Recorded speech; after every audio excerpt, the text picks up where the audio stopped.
Hello everyone, मोहित study IQ centre में आपका स्वागत है। आज सीडीपी के 30 इंपॉर्टेंट क्वेश्चंस को यहाँ पर सॉल्व करेंगे। मैं डेली 30 क्वेश्चंस जो है यहाँ पर आपको इस चैनल पर सॉल्व कराता हूँ, जो कि इम्पॉर्टेंट बहुत क्वेश्चंस होते हैं। सीडीपी सीटेट के एग्ज़ाम्स के लिए बहुत इंपॉर्टेंट हैं। प्लीज़ चैनल को लाइक सब्सक्राइब ज़रूर करें। ठीक है, चलिए शुरू करते हैं। फर्स्ट क्वेश्चन है, विद्यालय आधारित आकलन। विद्यालय आधारित आकलन क्या होता है? ऑप्शंस हैं, शिक्षा बोर्ड की जवाबदेही कम कर देता है, सार्वभौमिक राष्ट्रीय मानकों की प्राप्ति में बाधा उत्पन्न करता है, परिचित वातावरण में अधिक सीखने में सभी शिक्षार्थियों की मदद करता है, और शिक्षार्थियों और शिक्षकों की अगंभीर और लापरवाह बनाता है। ठीक है, तो इसका आंसर है विद्यालय आधारित जो है आकलन जो होता है वो परिचित वातावरण में अधिक सीखने में और सभी शिक्षार्थियों की मदद करता है। ठीक है, तो जब हम विद्यालय में जब सीखते हैं तो एक अच्छे वातावरण में सीखते हैं, और उसमें जितने भी जो शिक्षार्थी जितने भी स्टूडेंट्स होते हैं उसको एक सीखने में उनको हेल्प मिलती है। ठीक, नेक्स्ट क्वेश्चन, डॉट डॉट के अतिरिक्त निम्नलिखित सभी के कारण अधिगम अक्षमता उत्पन्न हो सकती है। मतलब लर्निंग में सीखने में दिक्कत हो सकती है। इसके क्या कौन सा है ऑप्शन इसमें? ठीक है, तो ऑप्शंस हैं, सेरेब्रल डिस्फंक्शन, संवेगात्मक विघ्न, व्यवहारात्मक जो है विघ्न, और सांस्कृतिक जो है कारक हैं। उसका सही जवाब है सेरेब्रल जो है डिस्फंक्शन है। इससे कुछ नहीं होता, बाकी जो है अधिगम में सहायता प्रदान करते हैं। बस केवल यही है जो अधिगम में सहायता प्रदान नहीं करता। नेक्स्ट क्वेश्चन, निम्नलिखित में से कौन सा लक्षण जो है अंतर्मुखी व्यक्तित्व का नहीं है? ठीक है, यहां पूछा जा रहा है नहीं है। अंतर्मुखी व्यक्ति वो होता है जो अपने में ही खोया रहता है, अपने बारे में ही सोचता रहता है। ठीक है, जिसको दूसरों से मिलना जुलना बात करना पसंद नहीं है, तो वो अंतर्मुखी व्यक्ति का नहीं है। आत्मकेंद्रित, रूढ़िवादी, दब्बू, सामाजिकता। इसका आंसर है सामाजिकता। अंतर्मुखी व्यक्ति जो होता है वो सामाजिक बिल्कुल नहीं होता है, उसको दूसरों के साथ मिलना जुलना बैठना उसको पसंद नहीं होता। ठीक है, वो नेक्स्ट क्वेश्चन, अधिगम के नियम के तहत तत्परता का नियम प्रतिपादित किया गया है। ठीक है, अधिगम के जो 3 नियम हैं, थॉर्नडाइक ने जो 3 नियम, ऑप्शंस हैं, आंसर तो मैंने पहले ही बता दिया।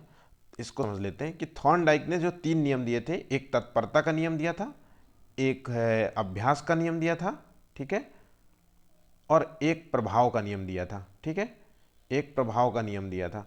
तो तत्परता के नियम के अनुसार बच्चा जो है जितना तत्परता दिखाएगा, किसी कार्य को करने में रुचि दिखाएगा, उतना ही उसका अधिगम जो है, लर्निंग जो है वो तेज होगी। ठीक है, और अभ्यास का नियम, जितना बच्चा अभ्यास करेगा, अधिक से अधिक अभ्यास करेगा, उतना उसकी अधिगम उसकी लर्निंग तेज होगी। प्रभाव, किसी के प्रभाव में आकर के भी बच्चा सीख सकता है, अच्छा सीख सकता है। हालांकि इसके नेगेटिव भी इफेक्ट पड़ सकते हैं। अगर बच्चा किसी गलत संगति में उसके प्रभाव में आ गया तो गलत बातें सीखेगा। अगर किसी के प्रभाव में अच्छे दोस्त यार बनेंगे तो उनकी अच्छाइयाँ सीखेगा। ठीक है, तो इसका आंसर है ए। ठीक, नेक्स्ट क्वेश्चन, शिक्षा के क्षेत्र में पाठ्य चर्चा शब्दावली किस ओर संकेत करती है? पाठ्य चर्चा की बात हो रही है, यहाँ पे सिलेबस पे हो रही है। ठीक है, यहाँ पे सिलेबस की बात हो रही है। तो ऑप्शन है, शिक्षण पद्धति एवं पढ़ाई जाने वाली विषय वस्तु, विद्यालय का संपूर्ण कार्यक्रम जिसमें विद्यार्थी प्रतिदिन अनुभव प्राप्त करते हैं, मूल्यांकन प्रक्रिया, और कक्षा में प्रयुक्त की जाने वाली पाठ्य सामग्री। तो इसका आंसर है विद्यालय का संपूर्ण कार्यक्रम जिसमें विद्यार्थी जो होते हैं प्रतिदिन एक अनुभव प्राप्त करते हैं। जब वो बच्चे क्लास में आते हैं तो एक टॉपिक पे उस पर पढ़ाया जाता है, डेली नए नए टॉपिक्स पे होता है, और संपूर्ण अध्ययन इस आधार पे होता है कि उसमें कई सब्जेक्ट्स शामिल होते हैं। पाठ्य चर्चा में फिजिक्स भी होता है, केमिस्ट्री भी होता है, मैथमेटिक्स भी होता है, इंग्लिश भी होता है, हिंदी भी होता है, और डेली इन सभी टॉपिक्स पे चर्चा होती है, अलग अलग टॉपिक्स पे चर्चा होती है, तो कुछ नया अनुभव मिलता है। ठीक, बच्चे दुनिया के बारे में अपनी एक समझ का सर्जन करते हैं, अपनी एक समझ का सर्जन करते हैं। ये वाक्य किसने दिया है? ठीक है, सही जवाब है पियाजे। ये पियाजे का सिद्धांत है। ठीक है, पियाजे, हम सभी जानते, पियाजे जो है, पियाजे ने संज्ञानात्मक विकास का सिद्धांत प्रस्तुत किया था। ठीक है, संज्ञानात्मक विकास का मतलब है सूचनाओं और भाषा और बौद्धिक ज्ञान, ज्ञानेंद्रियों के माध्यम से जो ज्ञान प्राप्त करने की जो मानसिक प्रक्रिया होती है, उसी को संज्ञानात्मक विकास कहते हैं। ठीक है,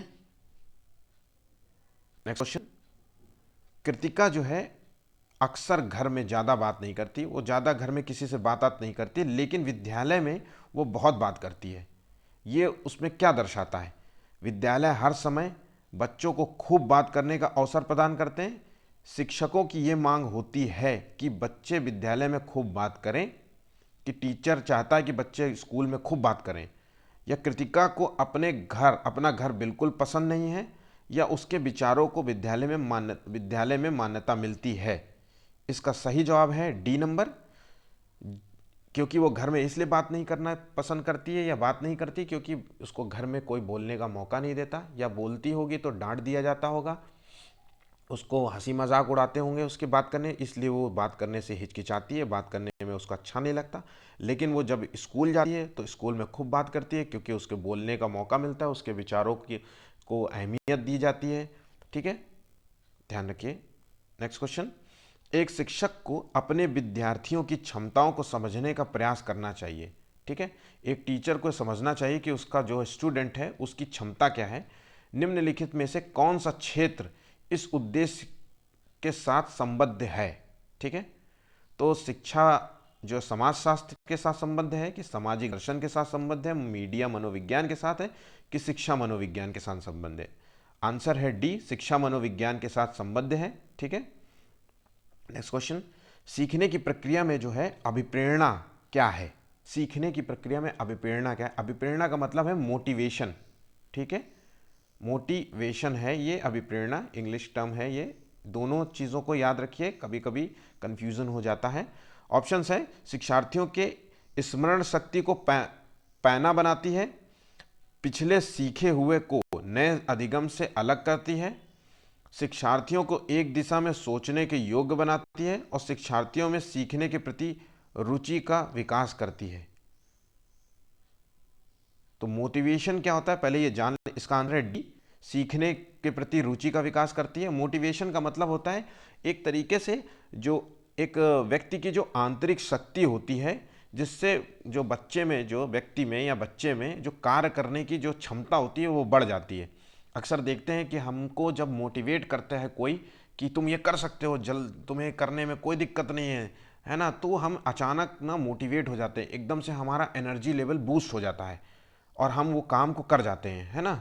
जैसे टैग लाइन होता है ना, डर के आगे जीत है, तो वो मोटिवेट है कि अबे डरो मत, जीत जाओगे तुम, डर के आगे तो जीत है। ये उसी का ही है सिद्धांत। ठीक है, नेक्स्ट क्वेश्चन। बुद्धि जो लब्धि होती है जिसे आईक्यू कहते हैं, आईक्यू का जो है सूत्र क्या है? ठीक, आईक्यू का सूत्र किसने दिया है? तो आईक्यू का मानसिक आयु इंटू वास्तविक आयु, वास्तविक आयु बटे मानसिक आयु, मानसिक आयु बटे वास्तविक आयु इंटू 100, और वास्तविक आयु प्लस मानसिक आयु। ठीक है, इसका सही जवाब है मानसिक आयु। ठीक है, मेंटल एज अपॉन जो है वास्तविक आयु, ठीक, इंटू 100। Next question. सामान्य संयुक्त कोशिका में गुणसूत्रों की के जोड़े होते हैं।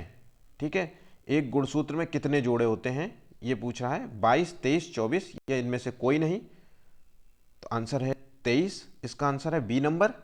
ठीक है, एक मनुष्य में जो है 46 जो है गुणसूत्र होते हैं और 23 के जोड़े होते हैं गुणसूत्र। ठीक है, जिसमें से 22 जो होते हैं वो मेल और फीमेल में दोनों में सेम होते हैं, और एक जो गुणसूत्र होता है वो जो होता है वो सेक्स का निर्धारण करता है।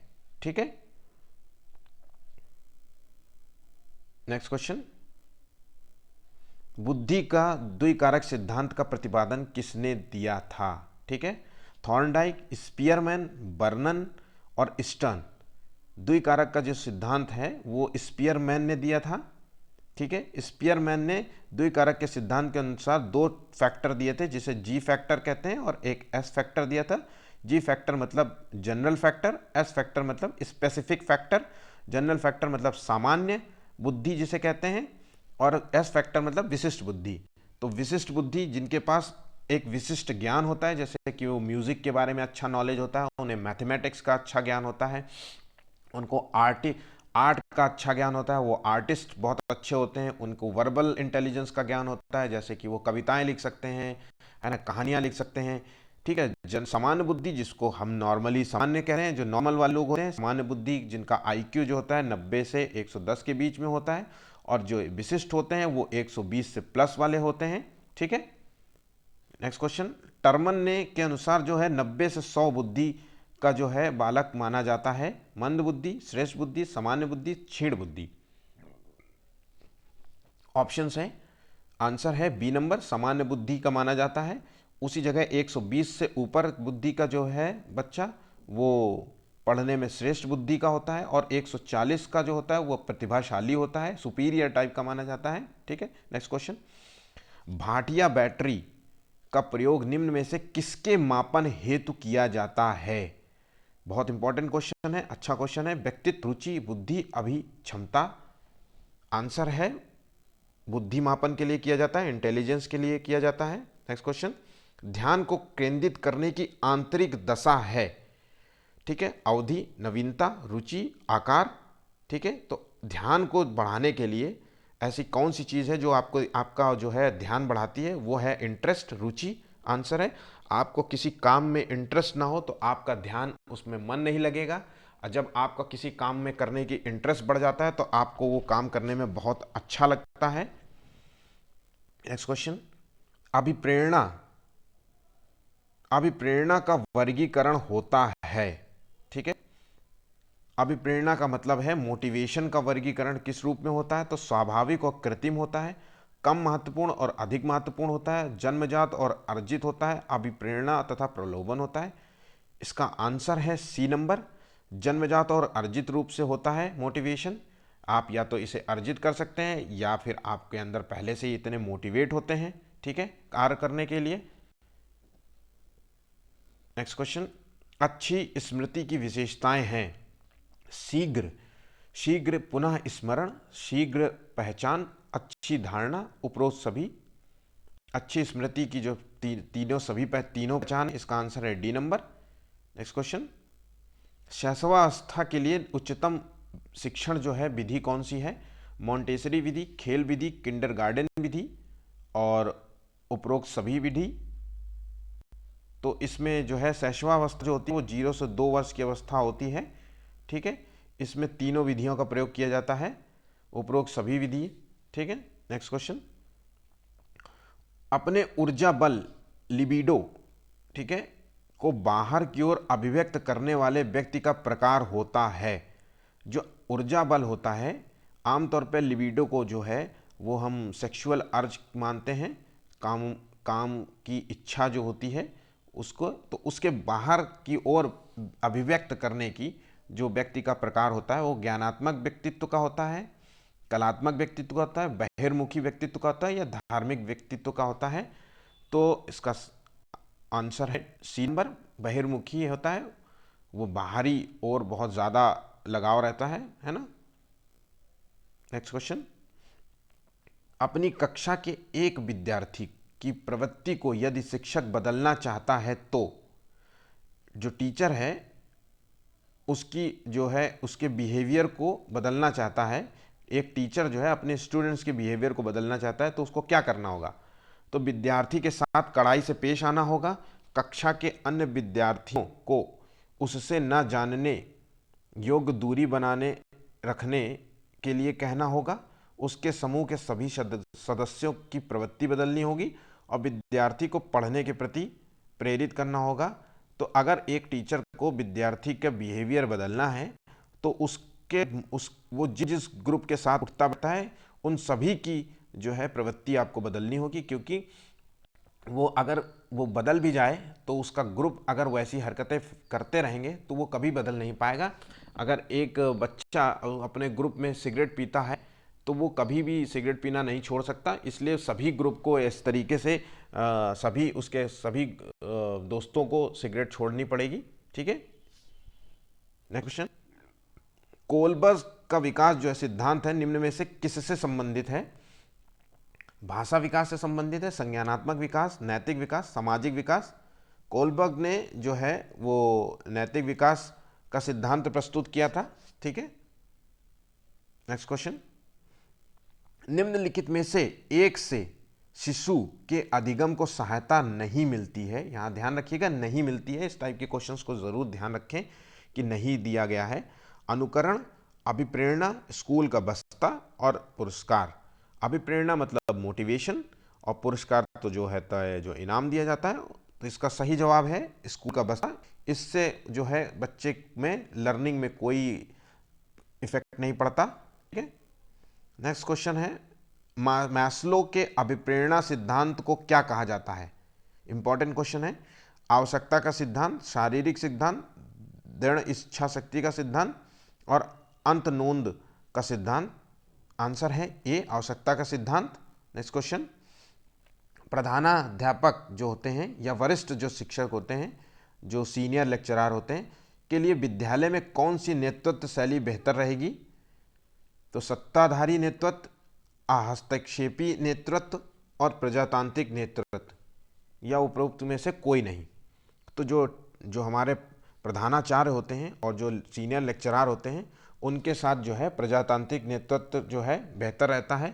ये जब प्रजातांत्रिक नेतृत्व वो देखो इसमें एक दूसरे का सहयोग प्रदान किया जाता है ना, और एक दूसरे का सहयोग प्रदान करके जो है अधिगम प्रदान किया जाता है। ठीक, इस क्वेश्चन। थॉर्नडाइक के व्यक्तित्व के वर्गीकरण का आधार है शारीरिक गठन और शक्ल सूरत, रचनात्मकता और मौलिकता, समायोजन और बुद्धि और चिंतन और कल्पना। तो थॉर्नडाइक का जो है बुद्धि जो है वो चिंतन और कल्पना पर आधारित है। ठीक है, नेक्स्ट क्वेश्चन। पावलोव ने सीखने के अनुबंधन अनुक्रिया प्रतिक्रिया सिद्धांत का प्रतिपादन किस जानवर पर किया था? उन्होंने पावलोव ने जो है ना अनुक्रिया और अनुबंधन जो सिद्धांत है उसके लिए एक टेस्ट किया था, वो किस जानवर पे किया था? तो खरगोश, चूहा, कुत्ता, बिल्ली। इसका सही जवाब है कुत्ते पे किया था। थॉर्नडाइक ने जो है बिल्ली पे किया था। ठीक है, नेक्स्ट क्वेश्चन। बालक एक ऐसी पुस्तक है जिसका शिक्षक को आधोपांत अध्ययन करना चाहिए। बालक एक ऐसी पुस्तक है, ये स्टेटमेंट किसका है, ये कथन किसके द्वारा दिया गया है? प्लेटो, अरस्तु, रूसो और रॉस के द्वारा। तो सही जवाब है रूसो। Next question. निम्नलिखित में से कौन सा कथन सही नहीं है? वंशानुक्रम माता पिता से संतान में गुणों का संचरण है। माता पिता जो है वो अपने बच्चों में अपने गुणों को ट्रांसफर करते हैं। तो विकास जो रहता है प्राणी और उसके पर्यावरण की अंतःक्रिया का परिणाम है। ठीक है, डेवलपमेंट जो होता है वो हेरिडिटी और इन्वायरमेंट की अंतःक्रिया का परिणाम है, ये कह रहे हैं यहाँ। वंशानुक्रम व्यक्ति की जन्मजात विशेषताओं का शोधन है और माता पिता की शारीरिक और मानसिक विशेषताओं का संतानों में संचारित होना वंशानुक्रम है। इसका गलत जो जवाब है नहीं पूछा जा रहा है, इसका मतलब 3 ऑप्शन सही है, एक गलत है, तो इसका सही जवाब है सी नंबर। वंशानुक्रम जो होता है वो माता पिता से उसके बच्चों में जाने वाले गुण होते हैं। ठीक है, माता पिता के जो गुण होते हैं वंशों से जो मिले आ रहे हो गुण होते हैं वो उसके आगे आने वाली जो है जनरेशन को ट्रांसफ़र होते हैं। तो ये शोधन नहीं है, ये योग है एक तरीके से, उसके गुणों का आगे ट्रांसफ़र होता है। ठीक है, नेक्स्ट क्वेश्चन है साहचर्य के नियम जो हैं वो क्या है? समानता का नियम, वैषम्य का नियम, समीपता का नियम। इसका सही जवाब है डी नंबर, ये सभी हैं सहचर्य के नियम। ठीक है, नेक्स्ट क्वेश्चन, सामाजिक भूमिकाओं के कारण न कि जीव वैज्ञानिक संपत्ति के कारण सौंपी गई विशिष्टताएं कहलाती हैं। ठीक है, तो सामाजिक जो है भूमिका है, समाज में जो, इसका पहले ऑप्शन देख लेते हैं। जेंडर भूमिका दबाव, जेंडर भूमिका रूढ़िबद्धता, और जेंडर भूमिका नैदानिकी, और जेंडर भूमिका अभिवृत्ति। इसका सही जवाब है बी नंबर, जेंडर भूमिका रूढ़िबद्धता। अब सामाजिक जो मूल्य होते हैं उनका जो है, सामाजिक जो है मूल्य होते हैं उसमें रूढ़िबद्धता भी पाई जाती है, रूढ़िवादी होते हैं। ठीक है, उसमें जेंडर जो होता है ये बता दिया जाता है कि जैसे जेंडर भूमिका रूढ़िबद्धता का मतलब है कि जेंडर से रिलेटेड, कि लड़का और लड़की में भेद करना, लड़का और लड़की में से कौन क्या काम करेगा, कौन किसके काम है। जैसे लड़की घर में खाना बनाएगी तो लड़का बाहर नौकरी करेगा, लड़कियां नौकरी नहीं कर सकती, लड़कियां कार अच्छी नहीं चला पाती हैं। तो ये जेंडर जो है रूढ़िबद्धता कहलाती है। आज 30 क्वेश्चंस कंप्लीट हो गए हैं सीडीपी के। प्लीज़ चैनल को लाइक सब्सक्राइब ज़रूर करें। Thank you.